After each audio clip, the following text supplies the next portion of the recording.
আমাদের খাদিজা এডিটিং এর সকল প্রকার পার্ট গল্প দেখতে আমাদের চ্যানেলটি সাবস্ক্রাইব করে পাশে থাকা বেল আইকনটিতে ক্লিক করে অল নোটিফিকেশন অন করে দিন। ফারাজ সাহেব, আপনার জন্য পাত্রী সুদূর লন্ডন থেকে আসছে, আর আপনি কিনা নিজের চৌকাঠ পেরোলেন না। বিয়ে করার ইচ্ছেটা আর নেই নাকি? মেসেঞ্জারের শব্দ পেতে ইনবক্সে চলে যায় ফারাজ। মেসেজের উপরে চোখ বুলিয়ে মৃদু মৃদু হাসতে থাকে।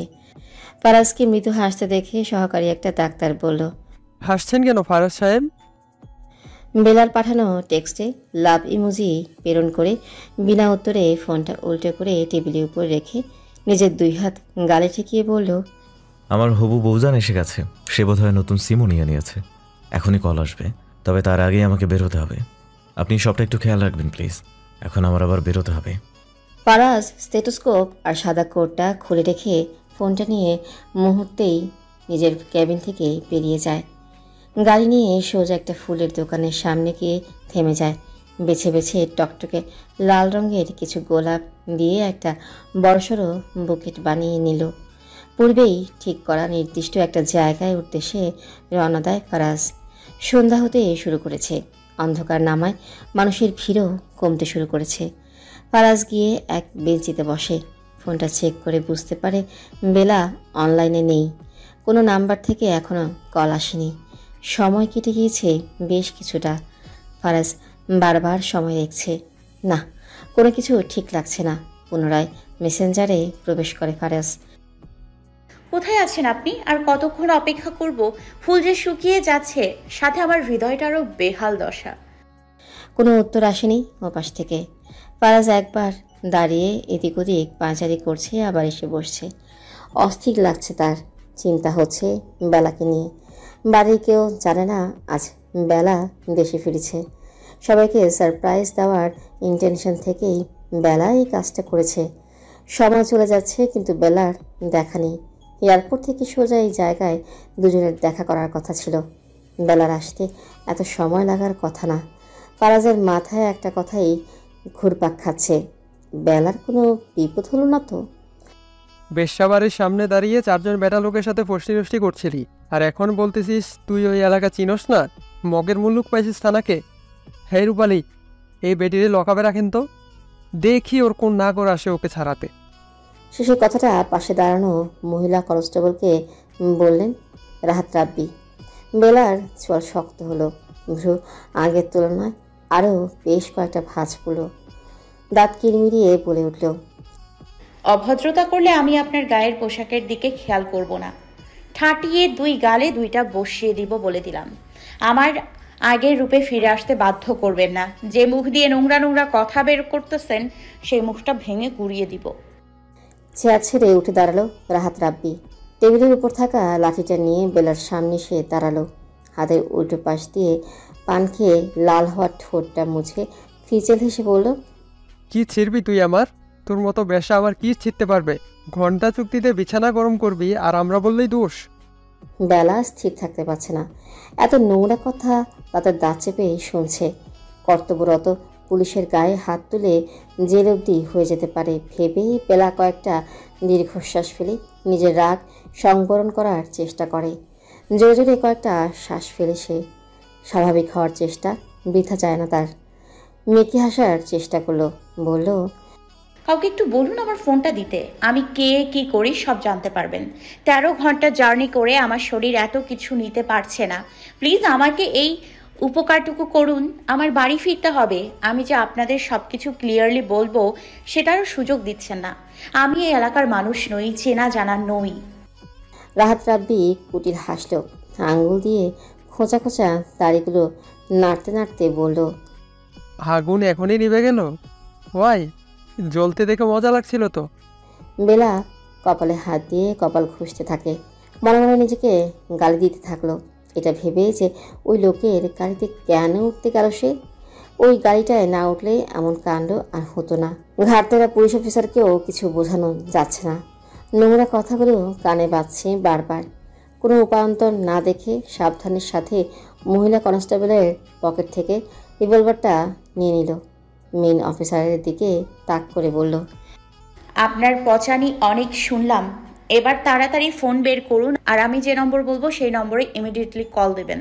আমার কথা না শুনলে এখানে যা কিছু হয়ে যেতে পারে। আর হ্যাঁ, আপনার রিভলভার আমার কাছে দিন।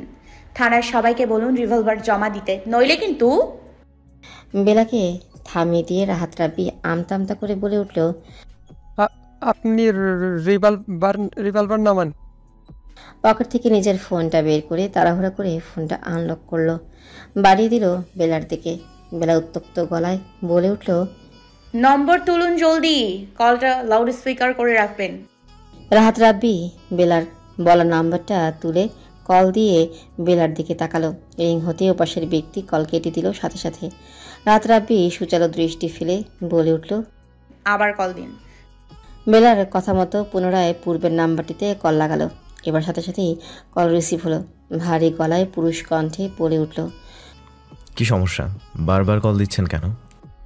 এপাশ থেকে ঠিক আগের মতোই রিভলভার তাক করে বেলা বলে উঠল, ফারাজ, আমি বেলা, কোথায় আছেন আপনি? ওপাশ থেকে ফারাজ চকিতে বলে উঠল, কোথায় আপনি? আমি সন্ধ্যার আগে থেকে আপনার ফোনের অপেক্ষা করছি। আমি ওই জায়গাতেই বসে আছি, কিন্তু আপনি কোথায়? আমি আপনাকে একটা ঠিকানা বলছি, এখানে আসতে খুব বেশি সময় লাগবে না। আপনি প্লিজ তাড়াতাড়ি চলে আসুন। বেলা ঠিকানা বলে কল কাটল। রিভলভারটা মহিলা কনস্টেবলের হাতে ফিরিয়ে দিয়ে রাহাত রাব্বির দিকে গম্ভীর মুখে বলল, মানুষকে বলার সুযোগ দিতে শিখুন। গায়ে একটা সরকারি পোশাক জড়িয়ে আছেন বলে সাধারণ মানুষের বাকশক্তি কেড়ে নেবেন না। আমি ভদ্র ফ্যামিলির মেয়ে। আমি যদি আপনার কথা মতো দুশ্চরিত্রা হতাম, শরীর দিয়ে টাকা উপার্জন করতে হতো, তাহলে বড় ভাইয়ের লাখ লাখ টাকা খরচ করে বিদেশ থেকে পড়াশোনা করে দেশে ফিরতাম না। আমার ব্যাগগুলোতে তো আমার হাত লাগাতেই দিচ্ছেন না। আমার ব্যক্তিগত মোবাইলটাও কেড়ে নিয়ে নিজের কাছে রেখে দিয়েছেন, নইলে দেখিয়ে দিতাম আমি কে। এই পোশাক পাল্টে অন্য পোশাকে আসুন, কেউ আপনাকে দাম দেবে না। আপনার পোশাককে আমি সম্মান করি বিধায় দুটো থাপ্পড় গালে পড়েনি, নইলে বুঝতেন ওয়াজিহা কি জিনিস। টানা 4 বছর বিদেশে নিজেকে একা সামলিয়েছি, প্রতিকূল নিজেই নিজের সঙ্গ দিয়েছি। বাইরের দেশের পুলিশদের থেকে আপনাদের অনেক কিছু শেখার আছে। আপনাদের মতো অমানুষ নয় তারা। কথাগুলো বলেই বেলা একটা চেয়ার টেনে বসলো। ভদ্রলোকের মুখে একটা কথাও নেই। থানার পরিবেশ কিছুক্ষণ আগে যে ব্যক্তির নোংরা নোংরা শব্দে গরম হয়ে উঠেছিল, সেই ব্যক্তি এখন নিশ্চুপ। কথাগুলো বলে বেলা খেয়াল করলো সবগুলো মুখ অন্ধকারাচ্ছন্ন হয়ে আছে। জবাবের আশায় অফিসারের দিকে তাকিয়েও কোনো লাভ হলো না। বাহিরে গাড়ি থামার শব্দে বেলার মুখ আলোকিত হয়। কেটে গিয়েছিল বেশ কিছুক্ষণ। অপেক্ষারত সময়টা যেন দীর্ঘ থেকে দীর্ঘতর হচ্ছিল। বেলা দরজার দিকে তাকিয়ে থাকে। খটখট আওয়াজ করে সাদা শার্ট পরিহিত শক্তপোক্ত চেহারার মানুষটি থানার মেন কক্ষে প্রবেশ করলো। বেলাকে সামনেই বসে থাকতে দেখে সেদিকে এগিয়ে এসে দাঁড়ালো। এদিক ওদিক তাকিয়ে সবার উপর একবার নজর বুলিয়ে নিল সে। অফিসার ফারাজকে দেখে দাঁড়িয়ে মৃদু হেসে বলে উঠল, আরে ডাক্তার সাহেব, আপনি? ফারাজ সেদিকে ভ্রুক্ষেপ না করে বেলার দিকে অসহায় চোখে তাকালো। কতগুলো বছর পর প্রিয় মানুষটাকে সামনাসামনি দেখল সে। সুস্থ স্বাভাবিক দেখে মনটা একটু শান্ত হলো।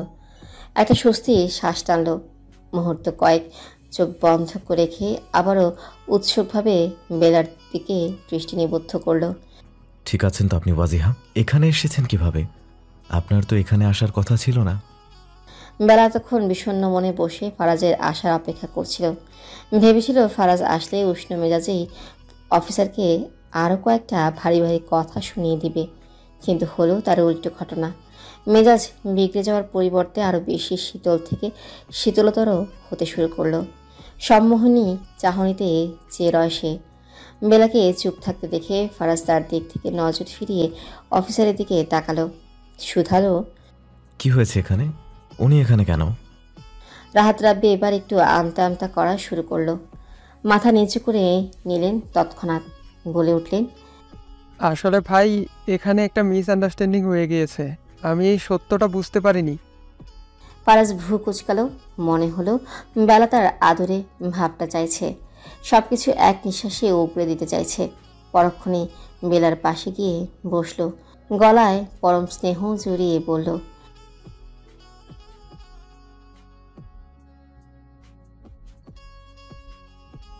ফারাজের কথাটায় হৃদয়টা একবার কেঁপে উঠল। বুক ভারী হলো। একদলা কান্না যেন বুক থেকে গলা অবধি উথলে উঠল।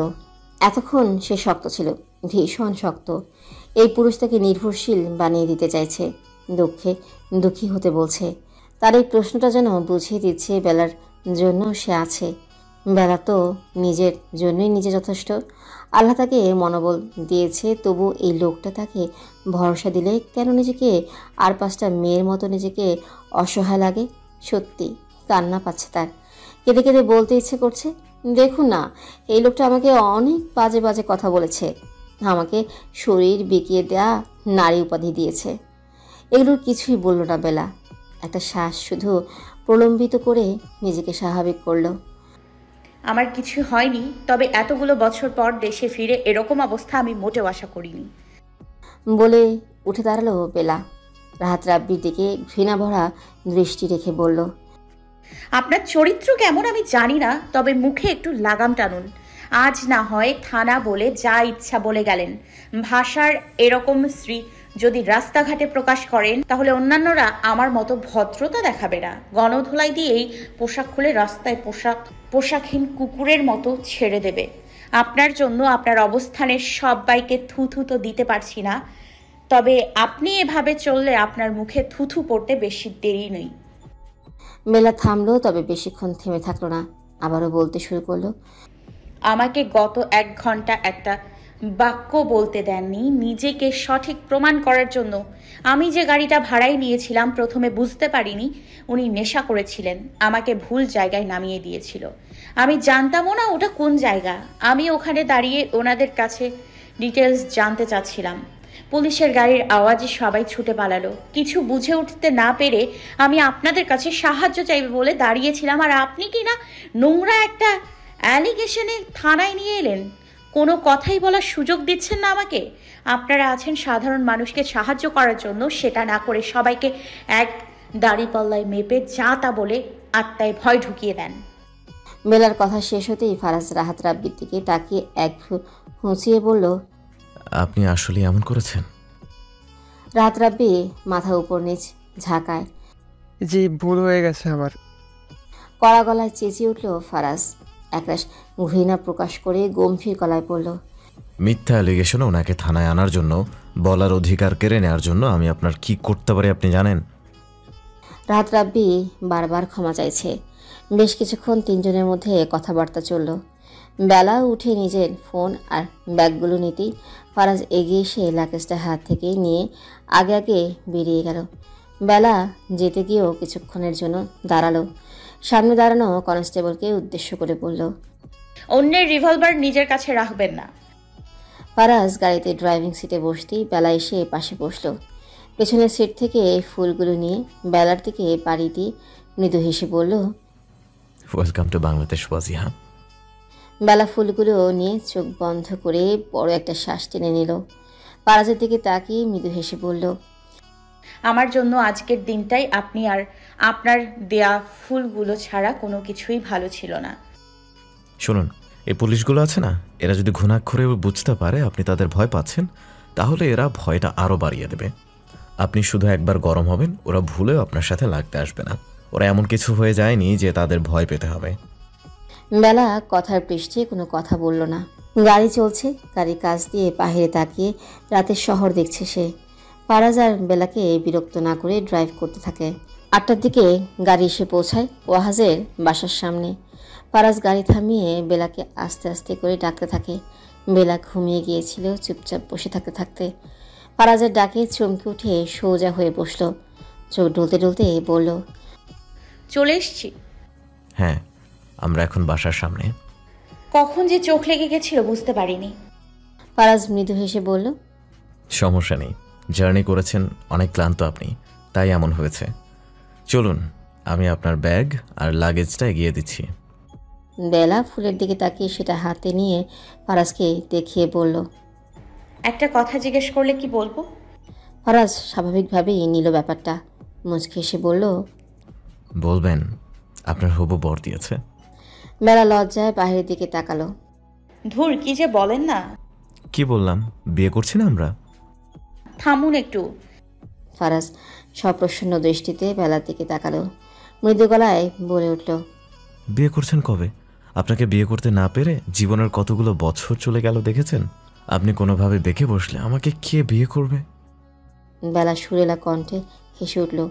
সিটে হেলান দিয়ে ফারাজের চোখে নিজের দৃষ্টি নিবদ্ধ করে বলল, ভালোবাসি মশাই, অপেক্ষা যেহেতু করিয়েছি, বিয়ে না করে ছাড়ছি না। আপনিও জানুন আমি কতটা অসহ্যকর। বেলার হাস্যদীপ্ত চোখে চোখ রেখে বলে উঠল, আপনার মুখে ভালোবাসি কথাটা শুনে আমি আমার বাকিটা জীবন কাটিয়ে দিতে পারবো। প্রিয় মানুষ আপনি আমার, অসহ্যের হয়ে ওঠার আগে আমার মৃত্যুই হোক।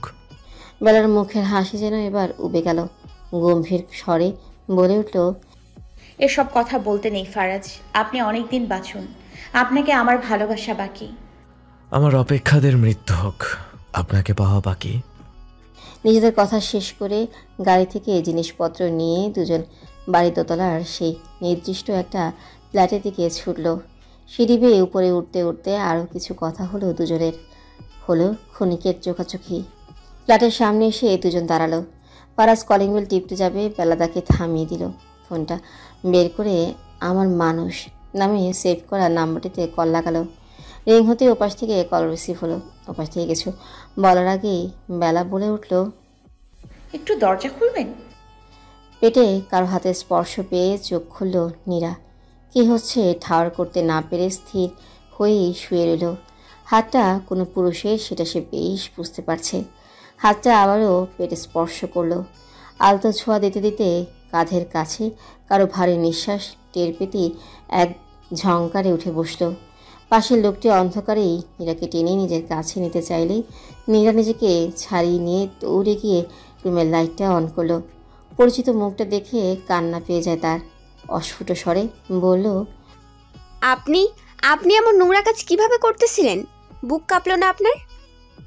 লোকটি আরিফ হাসান, সম্পর্কে নীরার গ্রামের বড় ভাই।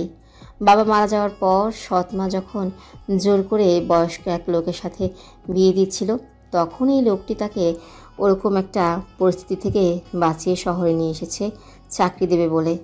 নীরাও কোনো কিছু না ভেবে চলে এসেছিল প্রয়োজনীয় জামা কাপড় আর কাগজপত্র নিয়ে।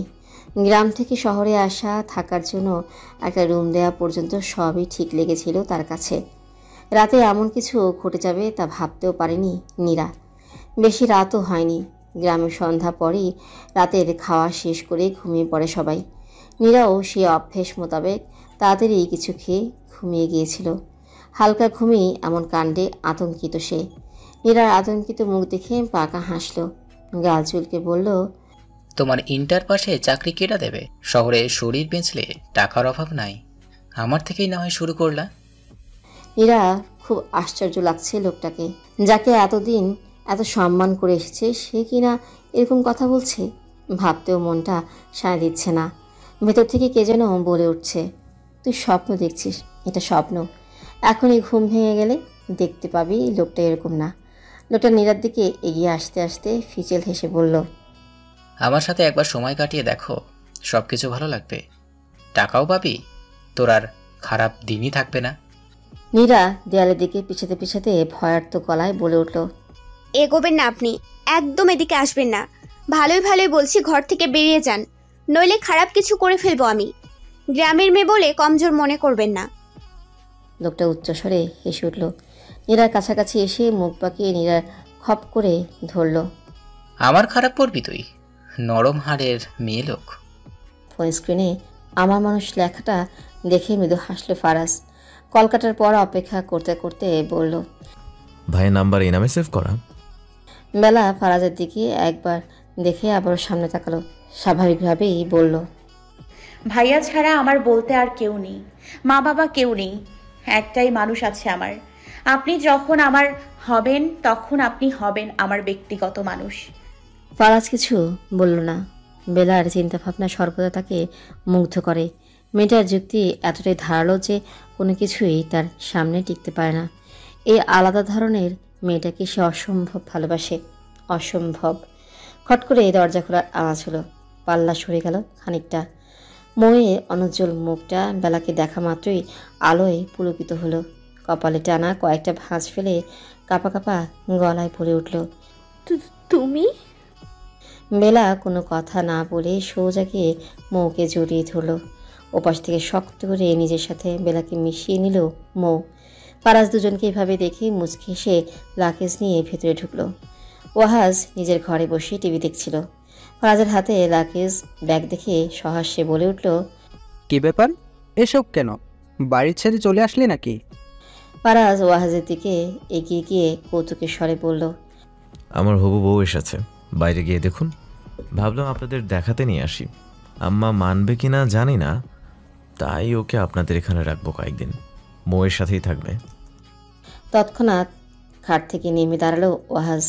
ক্ষিপ্রতা প্রকাশ করলো, ভ্রুজোড়া কিঞ্চিত কুঁচকে গেল। তাতে দাঁত কিরমিরিয়ে বলল, তুমি না বেলাকে পছন্দ করো?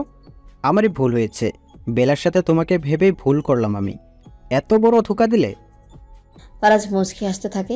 ফারাজের হাসিটা নিতে পারছে না ওয়াহাজ। অসহ্য লাগছে তার কাছে, গায়ে জ্বালা ধরিয়ে দিচ্ছে। ফারাজের কাঁধে ধাক্কা দিয়ে বাইরে চলে আসলো সে। দরজার এপাশে বেলাকে দেখে এক মুহূর্তের জন্য থমকে গেল সে। মনে মনে নিজেকে প্রশ্ন করছে, ঠিক দেখছি সে? আসলেই সামনে বেলা দাঁড়িয়ে? কোনো উত্তর মিলল না। স্থির হয়ে দাঁড়িয়ে রইল, চোখে মুখে আশ্চর্যের ছাপ। বেলা ভাইকে দেখে ছুটি সে সামনে দাঁড়ালো। মৌ ওয়াহাজের অবস্থা দেখে কান্না মিশ্রিত হাসি হাসে। এগিয়ে এসে ওয়াহাজের 2 হাত এক করে দিয়ে মুচকি এসে বলল, এটা তোমারই বোন, ভূত না। মেয়েটা জড়িয়ে ধরে কান্না করছে আর তুমি হাঁ করে দাঁড়িয়ে আছো। শখ জ্ঞানে ফিরে এলো ওয়াহাজ। বোনকে দেখে শক্ত করে জড়িয়ে নিল বুকে। তার বোন এটা, একমাত্র বোন, যাকে সে জীবনের তাগিদে 4-4টা বছর দূরে রেখেছিল, চোখের আড়ালে রেখেছিল। ওয়াহাজের বুকে মাথা রেখেই বেলা আদুরে গলায় ব্যক্ত করলো, কত মনে পড়েছে তোমাদের জানো? কত মিস করেছি তোমাদের কাছে আসতে, সামনাসামনি দেখতে বুকটা টনটন করেছে। কতগুলো রাত আমি কান্না করে কাটিয়েছি। নির্ঘুম চোখ আমাকে বৃহৎ রাতগুলোর সাথে পরিচয় করিয়ে দিয়েছে। শুধুমাত্র নিজের পায়ের নিচের মাটি শক্ত করতে কত কিছু সহ্য করতে হয়েছে আমার। বেলার কথা শুনে শক্তপোক্ত পুরুষের মন গলতে শুরু করে। চোখে পানি চলে আসায় আবছা দেখছে ওয়াহাজ। হাতের উল্টো পাশ দিয়ে চোখ মুছে বেলার মুখ নিজের 2 হাতে তালুতে নেয়। আর কোথাও যেতে হবে না আমার বোনের, এবার থেকে আমাদের দূরত্ব কমলো। 2 ভাই বোনের অনেক কথা চলতে থাকলো। মৌ গিয়ে রাতের জন্য বেলার পছন্দের রান্নাও করতে রান্নাঘরে চলে গেল। মৌকে রান্নাঘরে যেতে দেখে বেলা সেখান থেকে মৌকে নিয়ে সোজা নিজেদের আড্ডায় নিয়ে বসিয়ে দিল। গম্ভীর মুখে শুধালো, তুমি এখন রান্না করতে যাচ্ছিলে কেন? আজ কোনো রান্না বান্না করতে হবে না।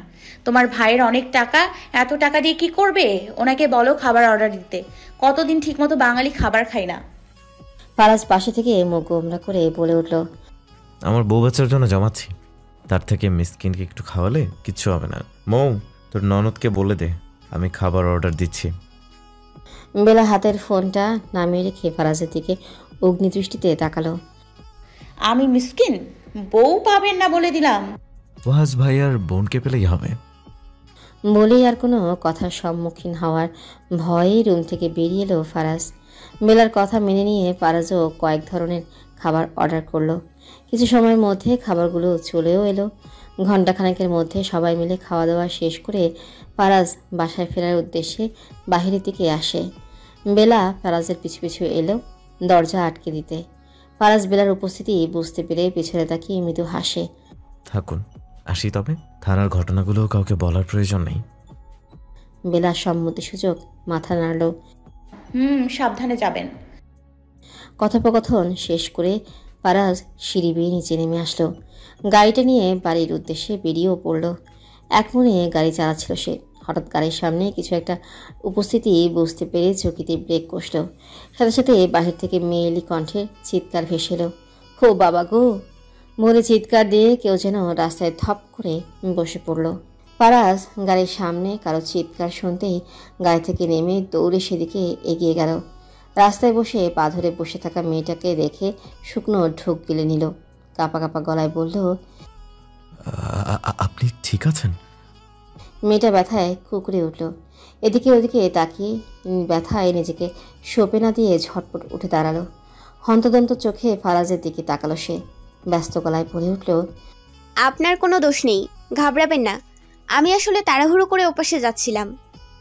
ফারাজ চকিতে বলে উঠল, আপনি আসলেই ঠিক আছেন? আপনার পা দিয়ে রক্ত বেরোচ্ছে। চলুন আপনাকে হাসপাতালে নিয়ে যাই। চমকে উঠল মেয়েটা। তৎক্ষণাৎ দাঁড়িয়ে নিজের ব্যাগটা হাতে নিয়ে বলে উঠল, হাসপাতাল? না না, ওখানে যেতে হবে না আমার, আমি ঠিক আছি। আপনার নাম? আপনি কি কোনো বিপদে আছেন? বলতে পারেন চাইলে। আমি নীরা। বলেই থামলো কিছুক্ষণের জন্য। তারপর জিহ্বা দিয়ে ঠোঁট আবার ভিজিয়ে নিয়ে বলল, হাতের ডান দিকে জাহিন ভিলা নামে একটা বাড়ি আছে না, ওখানে আমি এক লোকের হাত কেটে দিয়ে পালিয়েছি। আসলে উনি আমাকে চাকরির কথা বলে গ্রাম থেকে নিয়ে এসেছিল। মিথ্যে বলে এখানে নিয়ে এসে আমাকে খারাপ জায়গায় পাঠাতে চেয়েছিল। আমার সাথে অসভ্যতাও করেছিল। নিজেকে বাঁচাতে আমি ওটা করে ফেলেছি। আপনি আমাকে এখানে কি সাহায্য করবেন বলুন তো? ফারাজ উদ্বিগ্ন গলায় বলে উঠল, হাত কেটেছেন মানে? দাঁড়ান এখানে, আমার বন্ধু পুলিশ অফিসার, ওকে কল দিয়ে আসতে বলছি। আপনি ঠিক আছেন তো? নীরা উপর নিচ মাথা নাড়ল, ভীত সন্তুষ্ট গলায় বলে উঠল, আমাকে ধরে নিয়ে যাবেন না তো? ফারাজ বন্ধুকে কল দেওয়ার মিনিট 20 মধ্যেই একটা গাড়ি এসে তাদের গাড়ির সামনে থামলো। গাড়ি থেকে ফারাজের বয়সী একজন উঁচু লম্বা শ্যামবর্ণের পুরুষ বেরিয়ে এলো। ফারাজের সাথে হাত মিলিয়ে বলে উঠল, কোথায় মেয়েটা? ফারাজ নিজের গাড়ির দিকে ইশারা করে নীরাকে দেখালো। গুটিসুটি মেরে পেছনের সিটে বসে আছে সে। ফারাজ ফিরে তাকিয়ে বলল, শোন সাদমান, মেয়েটা খুব ভয় পেয়ে আছে, ধমকে কথা বলিস না। আর ওই বাড়িতে ফোর্স পাঠিয়েছিস? কি অবস্থা ওখানে? সাদমান মুখে কাঠিন্য ভাব রেখেই বলল, হসপিটালে নেওয়া হয়েছে, হাতের অল্প একটু অংশ কেটেছে। মেয়েটা আত্মরক্ষার জন্য করেছে ওটা। ফারাজ মাথা নিচু করে কিছু ভাবল। পরক্ষণে নিজের ভাবনাটা সাদমানের সামনে উপস্থাপন করতে দেরি করলো না। ভাবুক ভঙ্গিতে বলল, আচ্ছা শোন, মেয়েটা গ্রাম থেকে এসেছে, এখানে কেউ নেই, কি করবি? অচেনা একটা মেয়ে, ভাববার বিষয়। কিন্তু মেয়েটা যেহেতু বিপদে পড়েছিল, সেটা নিয়েও ভাবতে হবে। মেয়েটাকে ডাক একটু। সে না হয় ডাকলাম, কিন্তু কি করবি? আমি কি ওয়াহাজ ভাইকে জানাবো? ওয়াহাজ ভাই কি করবে? উনি এমনিতেই আমার উপর রেগে আছে। আরে ওসব 4 বছর আগের কথা। তুই তো কিছু করিসনি, ওপর মহল থেকে ভাইকে কাজ করতে দেয়নি। আমিও তো যোগাযোগ করতে পারিনি। তুই বল কি করবি? মেয়েটার সাথে কথা বলতে হবে আগে, ডাক ওকে। ফারাজ গাড়ির কাছে গিয়ে গাড়ি জানালায় আঙুলে উল্টো পাশ দিয়ে শব্দ করতেই নীরা বাহিরে তাকালো। ফারাজ গাড়ির দরজাটা খুলল, সাদমানকে দেখিয়ে বলল, উনি আপনার সাথে কথা বলতে চাইছে, ভয় নেই, আমার সাথে আসুন। নীরা গাড়ি থেকে নেমে ফারাজের পিছু পিছু সামনে এগিয়ে এলো। সাদমান সেখানেই দাঁড়িয়ে।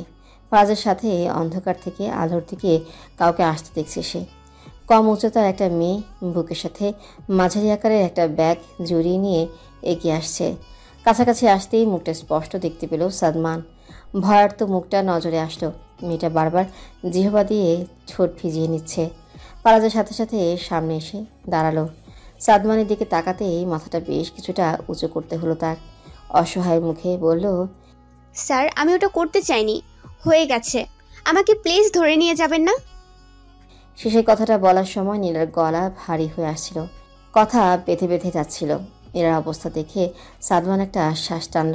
স্বাভাবিকভাবেই বলল, আপনি আমাকে ভয় পাচ্ছেন? ভয় পাবেন না। আপনি যা করেছেন তাতে লোকটার কিছুই হয়নি।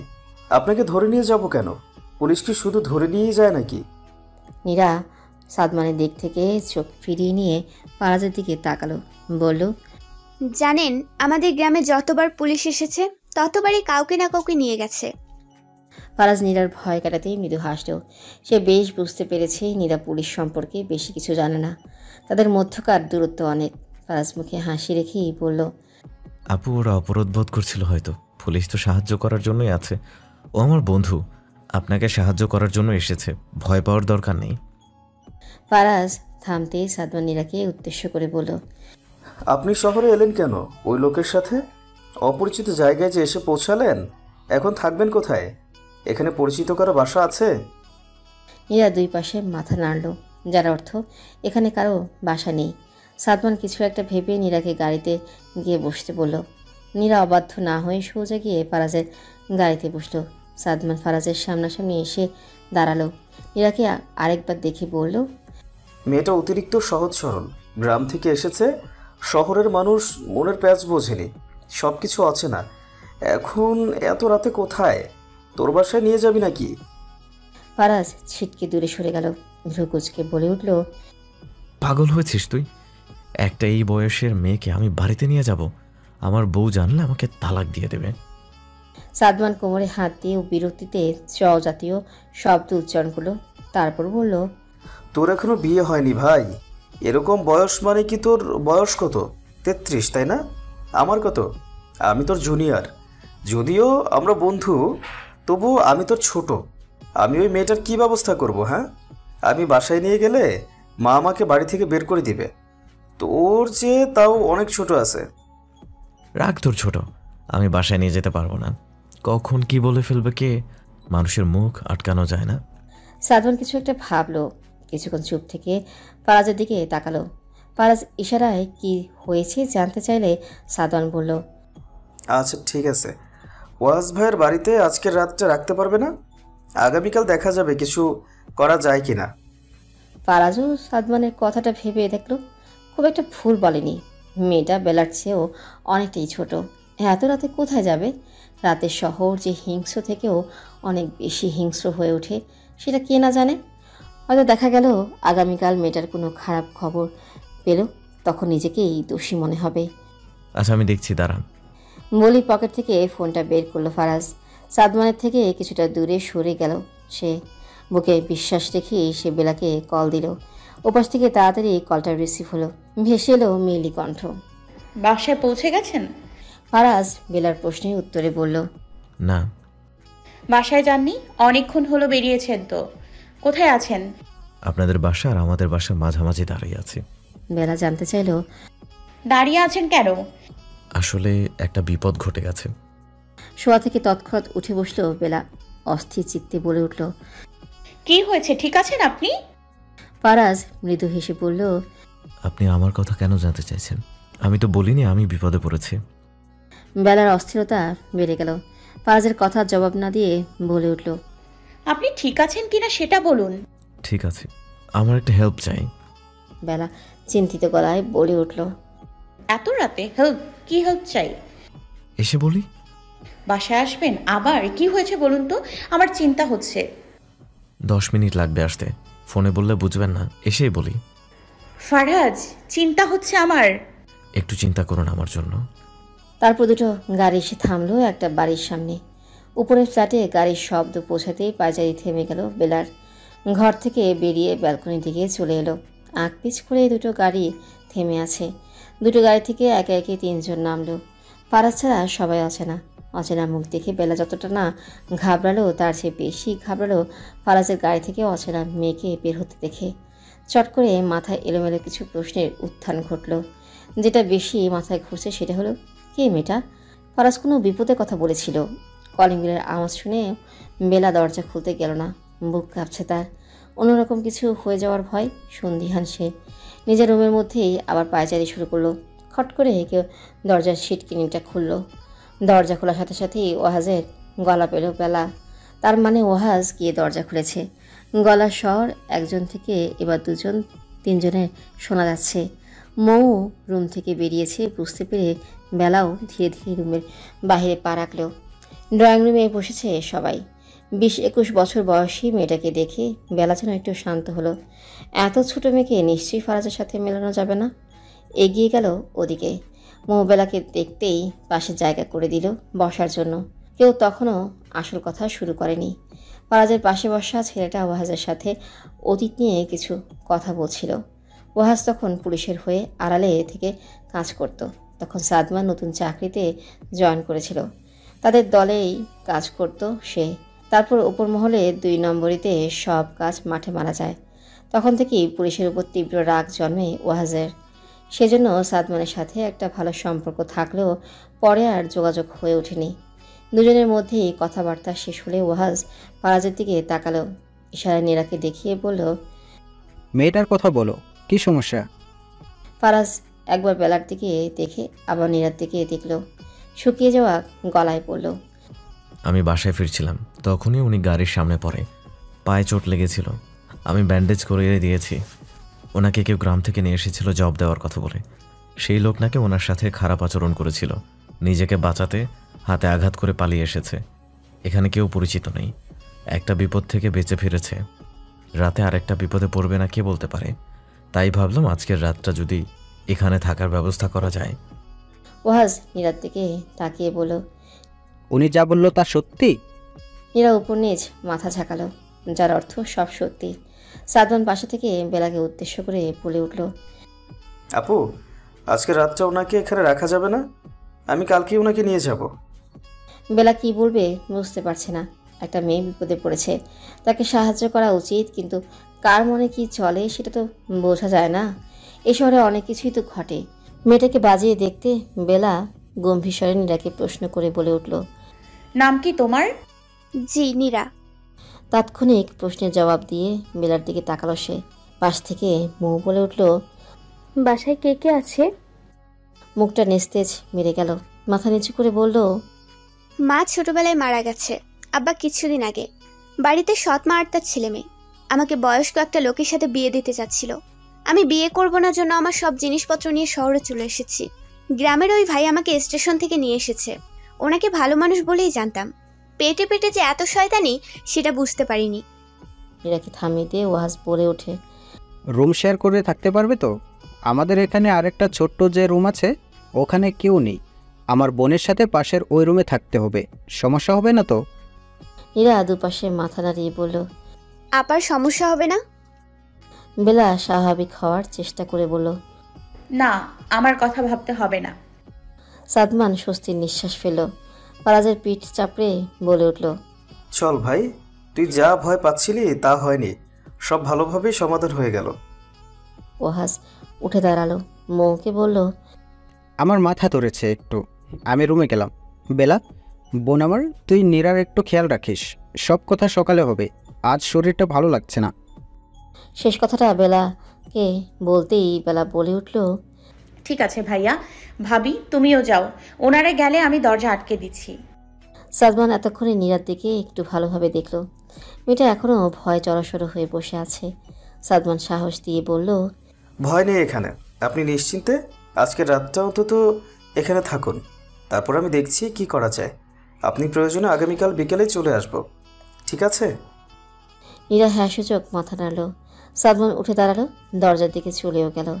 ফারাজ বেলার দিকে তাকিয়ে শান্ত গলায় বলল, আসছি, সাবধানে থাকবেন। বেলা মৃদু হেসে বলল, আপনি সাবধানে যাবেন। আঙ্কেল আন্টিকে আমার সালাম জানাবেন। ফারাজ বেলার চোখে চোখ রেখেই বলল, আপনি এসেছেন শুনলে আম্মা আর দেরি করতে চাইবে না। আপনি এবার তৈরি তো? বেলা মুচকে এসে বলল, আসুন এবার। ফারাজ পূর্বের কথা মনে করে বলে উঠল, তখন ভয় পেয়েছিলেন? বেলা মাথা ছাকিয়ে বলল, একটু। আমার সাথে অপরিচিত কোনো মেয়েকে দেখে অবিশ্বাস করেননি? আপনাকে অবিশ্বাস করা যায় না ফারাজ। ফজরের আজানের ধ্বনি কানে যেতেই উঠে বসে নীরা। পাশে ঘুমন্ত বেলাকে দেখে কিছুক্ষণ তাকিয়ে থাকে সে। বেলাকে দেখে খুব একটা সিনিয়র মনে হয় না তার কাছে। রুমে লাইট অন রেখেই ঘুমিয়েছিল তারা। গতকালের ক্লান্তিতে রাতে বিছানায় শরীর রাখতেই কখন যেন ঘুমিয়ে গিয়েছিল সে। আজান শুনে ঘুম ভেঙেছে। প্রতিদিন উঠতে উঠতে অভ্যাস হয়ে গিয়েছে তার। পাশে জোরে কিছু বেজে উঠতে চমকে ওঠে নীরা।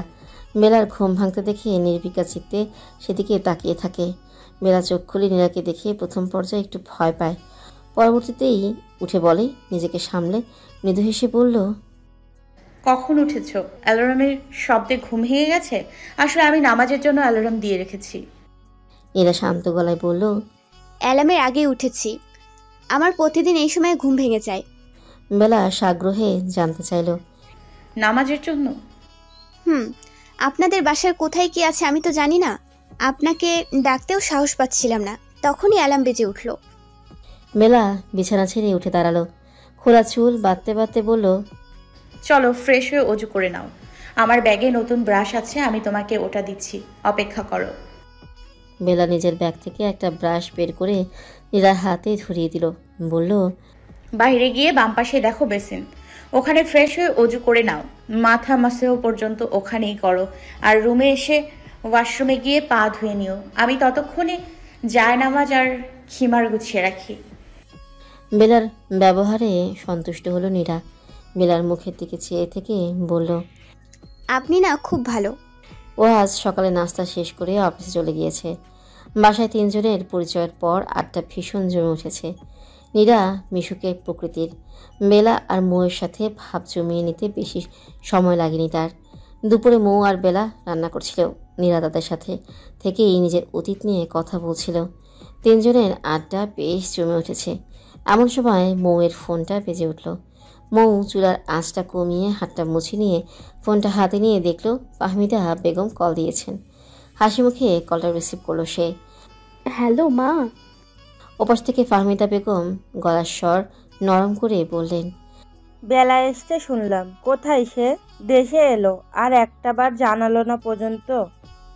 মৌ বেলার দিকে তাকিয়ে হেসে বলল, উনি কাউকেই জানিয়ে আসেননি। কাল বাসায় ছিলাম, ওয়াহাজের ফোন আমার হাতে ছিল। ফোনটা বেজে ওঠায় রিসিভ করলাম আর দেখি বেলা বলছে দরজা খুলতে। ব্যাস, দরজা খুলে দেখি সে। ফাহমিদা বেগম কিছুক্ষণ চুপ থেকে বলে উঠলেন, বেলা কি ফারাজকে পছন্দ করে? ও বলছিল বিয়ের প্রস্তাব নিয়ে যেতে। তুই আগে বেলার সাথে কথা বলে দেখলে ভালো হতো না? আমার আর তোর বাবার দিক থেকে কোনো সমস্যা নেই। বেলাকে এইসব নিয়ে ভাবতে নিষেধ করিস। মৌর সাথে সাথে অট্ট হাসিতে ফেটে পড়ল। বেলা ভ্রু কুচকে তাকালো মৌয়ের দিকে। ওদিকে নীরা দুজনের মুখের দিকে বারবার তাকাচ্ছে। কিছু বুঝতে পারছে না সে শুধু জিজ্ঞাসা চোখে চেয়ে রইল। ওদিকে কলিং বেলের আওয়াজ হতেই চমকে উঠল নীরা। এসবে তার অভ্যেস একেবারেই নেই। বেলা দরজার দিকে তাকিয়ে বলে উঠল, এ সময় কে এলো? ভাইয়ার আসতে তো অনেক দেরি।